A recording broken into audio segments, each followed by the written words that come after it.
Hello friends, Manti ব্লগে তোমাদের সবাইকে স্বাগত। আজকে আবারও আমার রান্নাঘরে চলে এলাম একটা নতুন রেসিপি তোমাদের সঙ্গে শেয়ার করব বলে। আজকে আমি বানাচ্ছি আলু মটরের সবজি। আর আলু মটরের সবজি বানানোর জন্য কী কী উপকরণ লাগবে চলো দেখে নিই।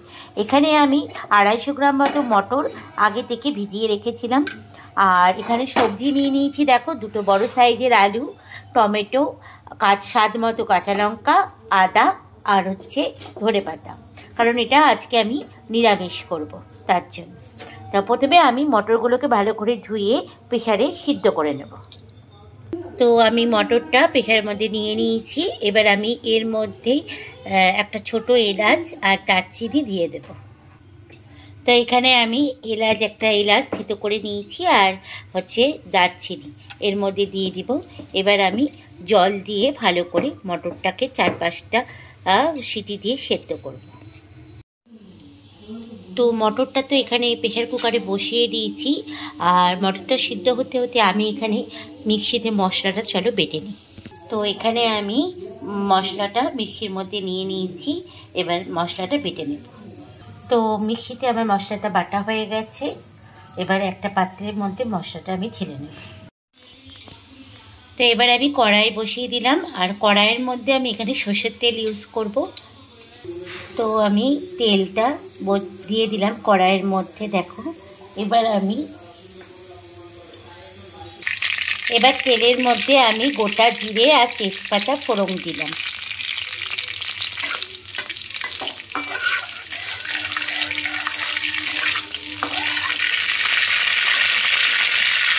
এবার কেটে রাখা আলুগুলো আমি তেলের মধ্যে দিয়ে দেব।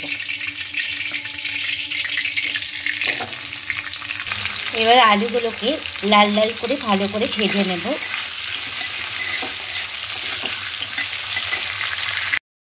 তো দেখো, আমার এখানে আলুটা লাল লাল করে ভাজা হয়ে গেছে। এবার আমি এই আলুটার মধ্যেই যে মশলাটা বেটে রেখেছিলাম এখানে সেই মশলাটা দিয়ে দেব।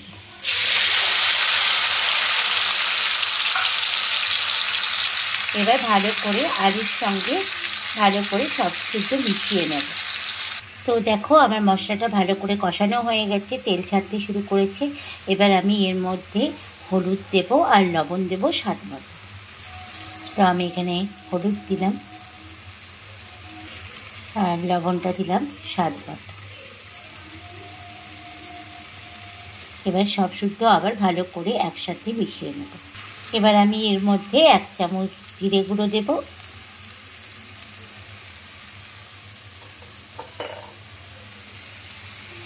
আর ছোটো চামচের 1 চামচ ধনে গুঁড়ো দেব। এবার সব শুদ্ধ আবারও একসঙ্গে ভালো করে মিশিয়ে নেব। তো এখানে আমার মশলা থেকে তেল ছাড়তে শুরু করেছে। এবার আমি আলুটা সিদ্ধ হওয়ার জন্য অল্প করে এখানে জল দেব, কারণ আলুটা লাল করে ভাজতে ভাজতেই হাফ সিদ্ধ হয়ে গেছে, তাই একটুখানি অল্প করে জল দিয়ে ঢাকা দেব। আর এইদিকে দেখো, আমার মটরটা খুব সুন্দর সিদ্ধ হয়ে গেছে। আমি তোমাদেরকে দেখিয়ে দিই। এই যে দেখো, মটরটা আমার ভালো মতো সিদ্ধ হয়ে গেছে। মটরটা সিদ্ধ হয়েছে বলে আমি একটা পাত্রের মধ্যে ঢেলে রাখলাম। তো এইদিকে আমার আলুটা ভালো মতো সিদ্ধ হয়ে গেছে, দেখতেই পাচ্ছ, তোমাদেরকে দেখিয়ে দিই। এই দেখো, এবার আমি এই সিদ্ধ করা মটরটা এর মধ্যে দিয়ে দেব। এবার একসাথে ভালো করে সব শুদ্ধ মিশিয়ে নেব।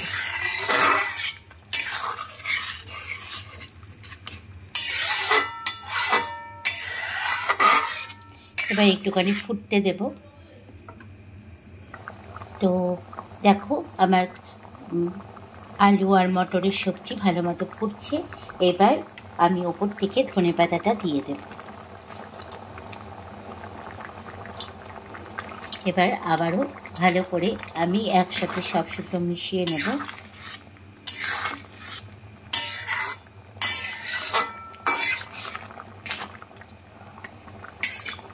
তো রেডি হয়ে গেছে আমার আলু আর মটরের সবজি। তাহলে এই রেসিপিটা তোমাদের কেমন লাগলো অতি অবশ্যই কমেন্টস করে জানিও। ভালো লাগলে একটা লাইক করো। আর যারা আমার নতুন বন্ধু তারা কিন্তু অতি অবশ্যই চ্যানেলটা সাবস্ক্রাইব করে দিও। তাহলে এরকম নতুন নতুন অনেক রেসিপি তোমরা দেখতে পাবে। আর আমার চ্যানেলটা অতি অবশ্যই কিন্তু সাবস্ক্রাইব করে দেবে। এবার দেখো আমার ঘুগনিটা হয়ে গেছে। এবার আমি গরম গরম একটা পাত্রের মধ্যে সার্ভ করে দেবো। তো রেডি হয়ে গেল আমার আলু আর মটরের সবজি। তাহলে আজকের মতো এখানেই রাখছি। সবাই ভালো থাকবে, সুস্থ থাকবে। দেখা হচ্ছে আবার একটা নতুন ভিডিওতে তোমাদের সঙ্গে। আজকের মতো সবাইকে টাটা।